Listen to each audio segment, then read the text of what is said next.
What's up, everyone? Welcome back to Hip Hop Flash, the channel where we break down the biggest stories, hidden details, and real facts shaping the world of hip hop. Let's get straight into it. Let me get this straight before we even start, because I need everybody watching to be locked in from the first sentence. There is a Drake stan sitting on the internet right now in the year of our Lord where Kendrick Lamar has just come off a Super Bowl halftime show, a Grammy sweep, the longest-running #1 rap song in Billboard history, and a stadium tour that circled the entire globe, and this individual has decided, with a straight face, to tell the world that Kendrick Lamar is not top 5 in his personal discography rankings of the blog era. Not top 5, behind Mac Miller, behind Big Sean, behind Wale, behind Kid Cudi, behind Tyler the Creator, behind J. Cole, and of course, behind the guy who lost the biggest rap battle of the last 20 years so badly that his own label had to file a lawsuit to try and clean up the mess. And here is the part that should make every single person watching this pause and rewind, because the actual story is not this take. The actual story is what this take reveals about the entire Drake versus Kendrick ecosystem, the manufactured narrative that has been running quietly in the background for the last 3 years, and the specific psychological trick these individuals have been trained to run every single time Kendrick Lamar's name comes up in a serious conversation. This is not a music opinion. This is a coping mechanism dressed up as a music opinion. And today we are going to pull the entire costume off. Because when we get to the part where this guy compares Kendrick to Mozart in the same breath that he says Kendrick is not top 5, and I promise you we are getting there, you are going to understand that this was never about discography rankings. This was about damage control. And it failed publicly, on camera, in a clip that is now circulating everywhere. Drop your thoughts in the comments, hit like, and subscribe. Let's get into it. Now, for anybody who has been living under a rock for the last 2 years, let me set the table properly, because context is everything with this situation. Kendrick Lamar and Aubrey Drake Graham engaged in what will be studied in music schools for the next 50 years as the most decisive rap battle of the modern era. It was not close, it was not competitive, it was not one of those situations where the fans can spin it however they want depending on which side they were rooting for. Kendrick released Euphoria, then 616 in LA, then Meet the Grams, then Not Like Us, a song that debuted at #1 on the Billboard Hot 100, won 5 Grammys including Song of the Year and Record of the Year, and became the longest-running #1 rap song in the history of the Billboard chart. Drake responded with push-ups, tailor-made freestyle, which he had to pull down because he used AI-generated voices of Tupac and Snoop, and Tupac's estate threatened legal action, and then The Heart Part 6, a song that most people, including a significant portion of his own fan base, quietly agreed was one of the worst diss records ever released by a top-tier rapper. And then, after all of that, Drake's team took the extraordinary step of filing a lawsuit against Universal Music Group, his own label, over the promotion of Not Like Us. A sitting superstar rapper sued his own record label over a rap beef. Let that sit for a second. That is the situation we are in. That is the backdrop against which this Drake stan has decided to hop on camera and inform the world that Kendrick Lamar does not even crack his personal top 5 for the blog era. And the stakes here are not just about who won a rap beef, because we already know who won that. The stakes are about narrative control. The stakes are about how the biggest fan base in modern hip-hop is now openly running a real-time revisionist history campaign designed to reframe an obvious, decisive, historically documented loss into a matter of personal taste. They are trying to relitigate the outcome by moving the goalposts from who won to who I personally like more. And if we do not name what is happening, it will keep happening. So the question this entire video is going to answer is a simple one. Why is this specific take from this specific fan at this specific moment actually the most revealing thing that has happened in the Drake versus Kendrick conversation in the last 6 months? Because it is, and by the end, you will see exactly why. Let us start with what this individual actually said, because we have to be precise here. In his own words, on his own camera, published to his own audience, this man stated that Kendrick Lamar is not in my top 5 discographies of the blog era. He then listed the artists he places above him, and I want you to hold on to this list because we are going to walk through every single one. He named J. Cole, he named Mac Miller, he named Tyler the Creator, he named Big Sean, he named Wale, he named Kid Cudi, and of course, he named Drake. That's 7 artists, because he couldn't even keep his own top 5 straight, which tells you everything about how much thought actually went into this. But 7 artists that this individual believes have superior discographies to Kendrick Lamar's catalog. Kendrick Lamar, the man who released Section 80, Good Kid, Mad City, To Pimp a Butterfly, Damned, Mr. Morale and the Big Steps, and GNX, a discography where the worst album, whichever one you pick, is still better than 90% of what has been released in hip-hop over the last 15 years. And this guy is telling us with a straight face that Big Sean's run, a run that peaked with Finally Famous and then declined into background music that nobody plays on purpose, is superior. Let's just start there, because that's the surface layer of it, and it's already catastrophic. Big Sean is not a top 5 blog era artist. Big Sean is not a top 10 blog era artist. Big Sean, to steal a phrase that's been circulating, is a career 6th man. He comes off the bench, he gets you 15 points on a good night, he doesn't get the game-winning shot, and he doesn't close out playoff games. He's a role player. And I say that with love because I actually enjoy some of Big Sean's records. Bounce Back is a great song. Blessings is a great song. He has moments, but moments are not a discography, and a discography is not a top 5 conversation. Then we get to Wale, and this is where it starts to get genuinely offensive. This gentleman argued, and I promise you I am not making this up, Wale belongs above Kendrick Lamar in blog-era discography rankings because Wale was more impactful for sneaker culture. Sneaker culture, that's the argument. Not the music, not the lyrics, not the albums, not the cultural impact of the actual songs. Sneakers. Wale had a shoe. Kendrick has a Pulitzer Prize.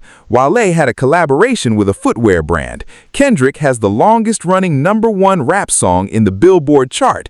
And this individual, on camera, in public, told the world that the sneaker connection is what elevates Wale's discography above Kendrick Lamar's.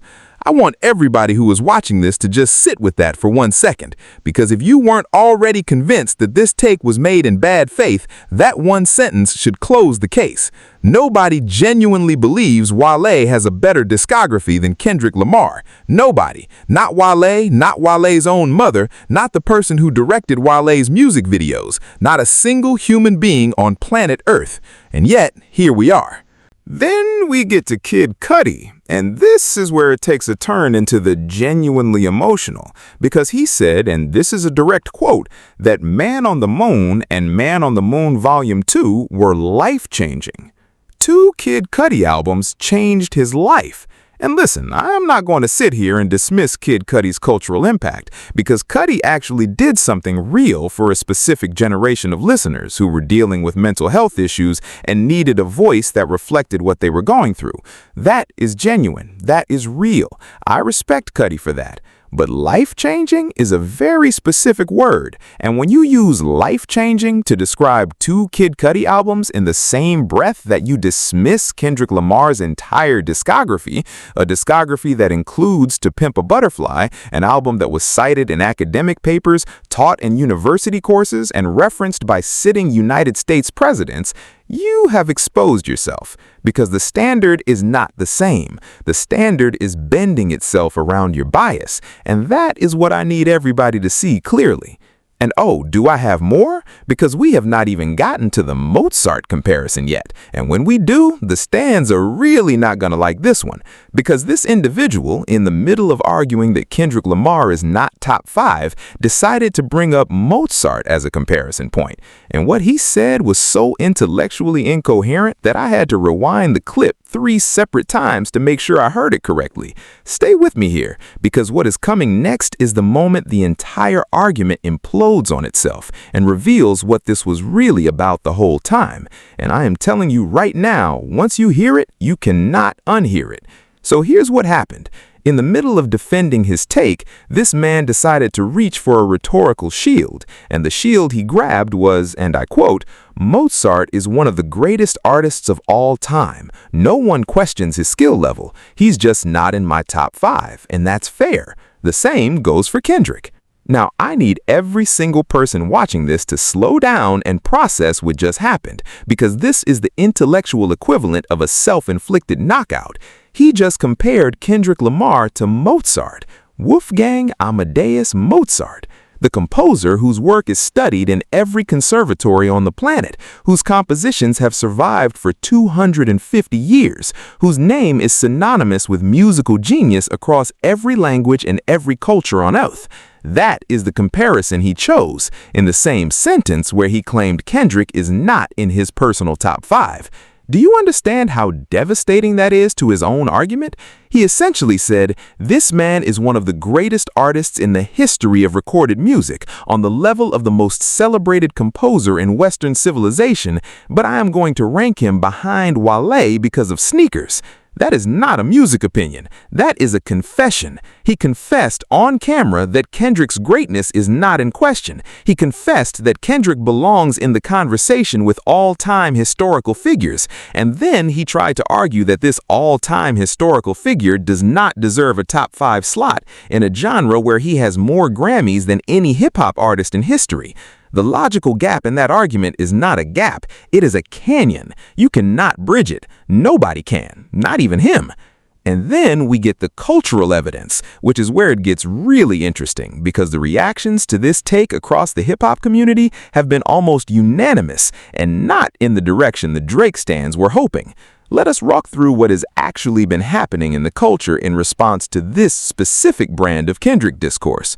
First, you have had multiple established hip-hop journalists and podcasters directly addressing this exact pattern of behavior, the pattern where Drake stans attempt to relitigate the beef by shifting to discography arguments they cannot actually win either.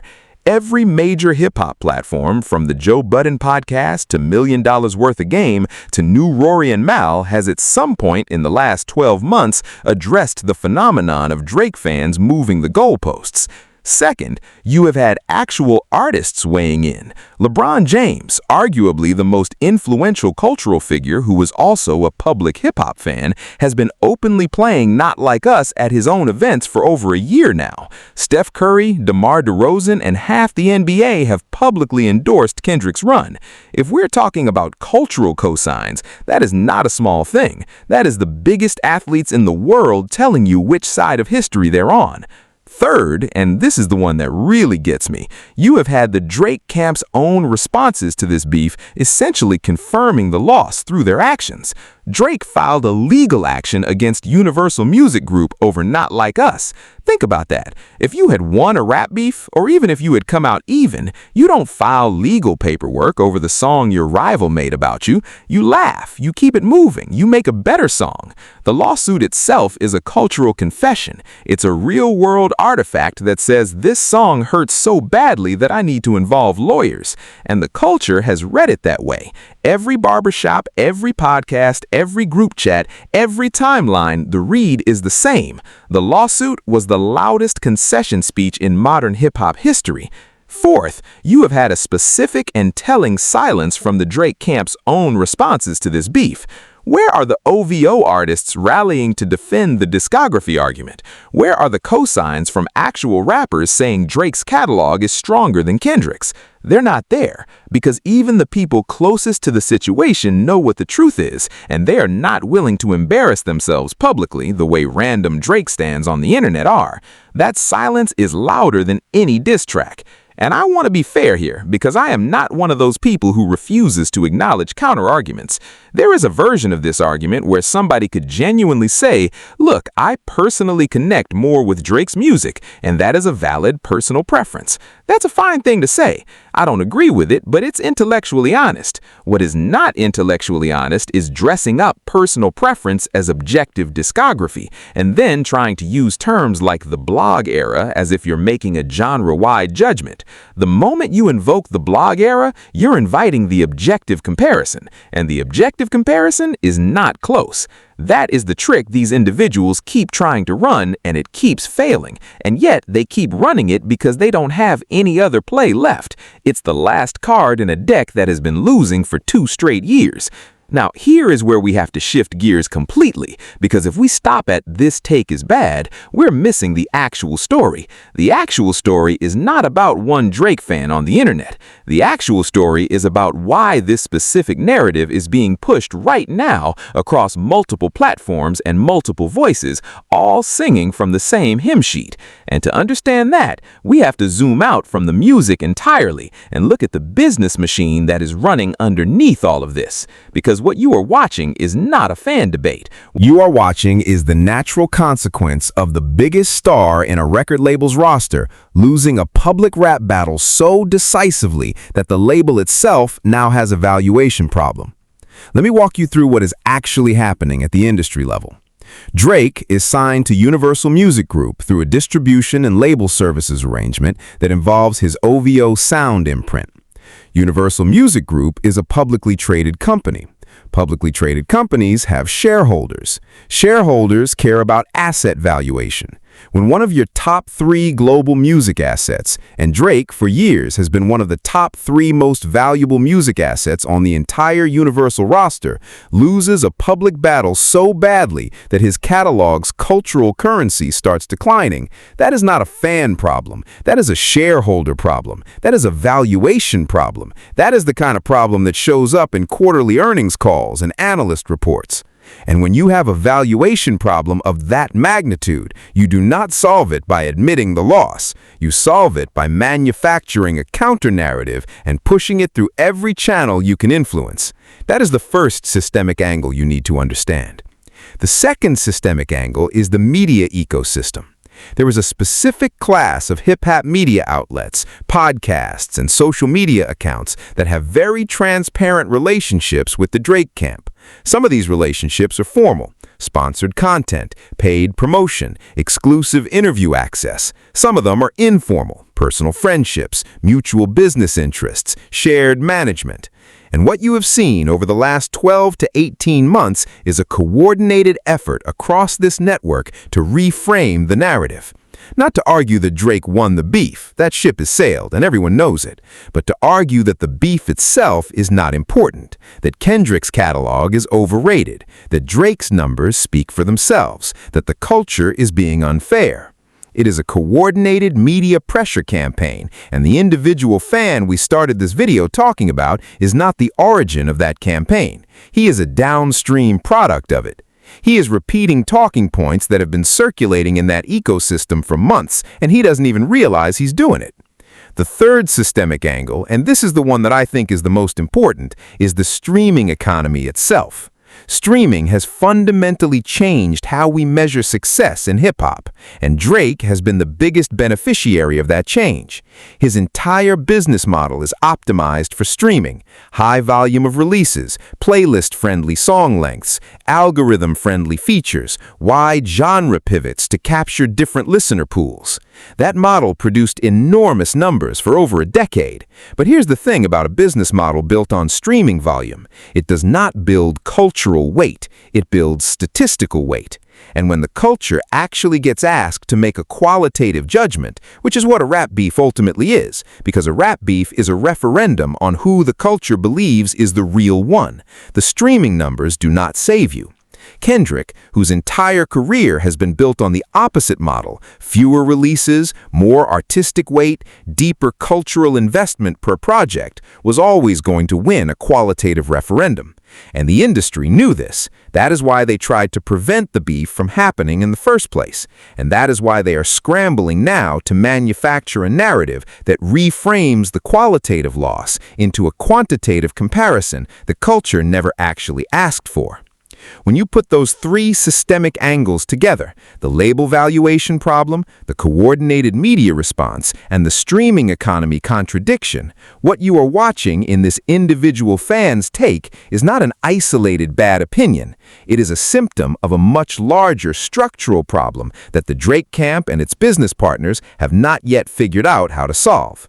And they're not going to solve it because the solution would require admitting the loss, and admitting the loss is not on the table.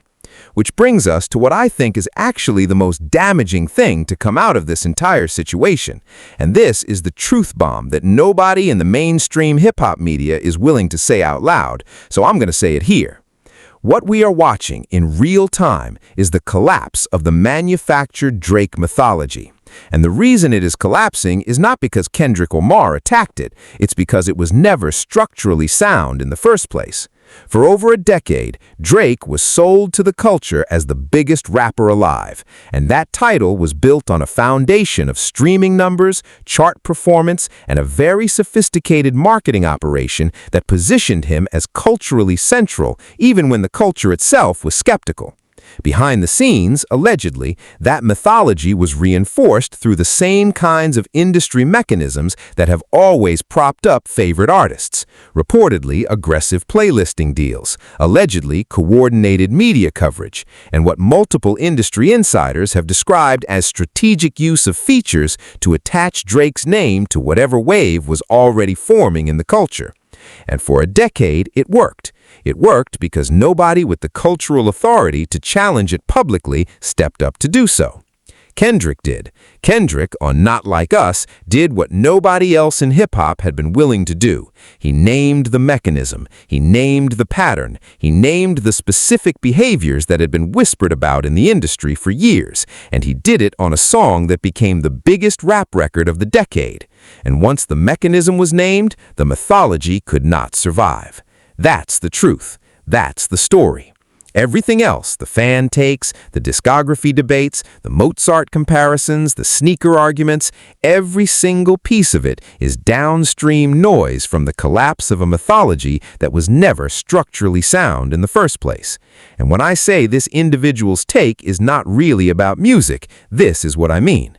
The take is a coping mechanism for a fan base that has just watched in slow motion over the course of 2 years the entire foundation of their favorite artist's cultural position get systematically dismantled by a rival who didn't just beat him, he exposed the machine that had been protecting him. That is what people can't say out loud, and that is why I'm saying it now, because if we don't name what is actually happening, the machine will keep running. And here's where I need everybody to zoom out with me, because the resolution of this story is actually beautiful when you see it clearly. Kendrick Lamar, the guy who does every job to 100%, the guy who took 8 years between albums to make sure the work was right, the guy who turned down the easy path over and over again to protect his artistic integrity, that guy is now sitting in the most dominant position any hip-hop artist has occupied in the last 20 years.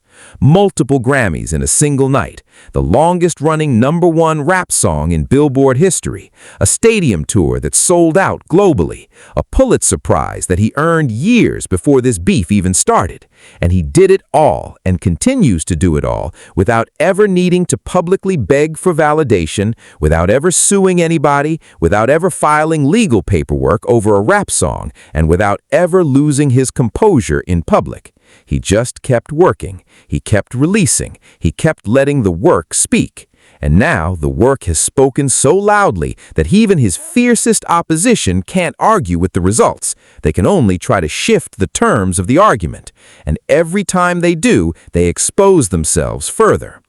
One person makes music that ends up in courtrooms. The other makes music that ends up in Super Bowl halftime shows and university syllabi. That's the contrast. That's the story. That is what this whole thing has always been about. And what I want everybody watching to take away from this is not just that Kendrick won a rap beef. That's the surface reading. The deeper reading is that discipline wins, craft wins, patience wins, the long game wins. In an industry that is designed to reward volume over quality, speed over depth, and marketability over meaning, Kendrick Lamar bet the entire career on the opposite approach, and the bet paid off in a way that will be studied for decades. That's the resolution. That's the emotional landing point. The right person is in the right position, the evidence is undeniable, and the takes from Drake Stands trying to relitigate the loss are just noise that confirms the outcome every time they open their mouths. Because if the loss was not real, they wouldn't need to work this hard to reframe it. The reframing is the confession. Now, this is only the start. I need everybody to understand that, because there are at least 2 major developments in this story that are going to unfold over the next few months, and you're going to want to be locked in for both of them.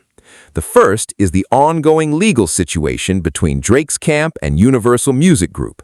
That case is not going away, and every filing, every deposition, every leaked document that comes out of that process is going to reshape our understanding of what actually happened behind the scenes during the rollout of Not Like Us. I'm watching that case carefully, and when the next major development drops, I'm going to break it down in full. The second thing to watch is what Kendrick does next. He just came off GNX, he just did the Super Bowl, and the natural question is what the follow-up looks like. Because when an artist reaches the position Kendrick is in right now, the next move is the most important move of the career. And whatever he does next is going to define the next 5 years of hip-hop, not just for him, but for the whole genre. So if you want to be here when both of those stories break, and trust me, you do, subscribe if you're not already, hit the bell so the notifications actually reach you, and drop a comment telling me which one of those two storylines you're most interested in. Your comments genuinely shape what I cover next, so let me hear you. And listen, if you thought this take was crazy, wait until you see what I have coming next. Because there's a specific moment from a specific Drake associate that leaked out this week, a moment that most of the hip-hop internet has not fully processed yet. And when you see the connection between that moment and what we just discussed today, you are going to understand that the Drake mythology collapse is happening faster than anybody predicted. The names involved will surprise you. The timing will surprise you even more. And the implications for what comes next in this entire saga are going to reshape the conversation completely. I am dropping that breakdown next, and if you are subscribed, it will be waiting for you the moment it goes live. Do not miss it. This is the one you are going to want to see first.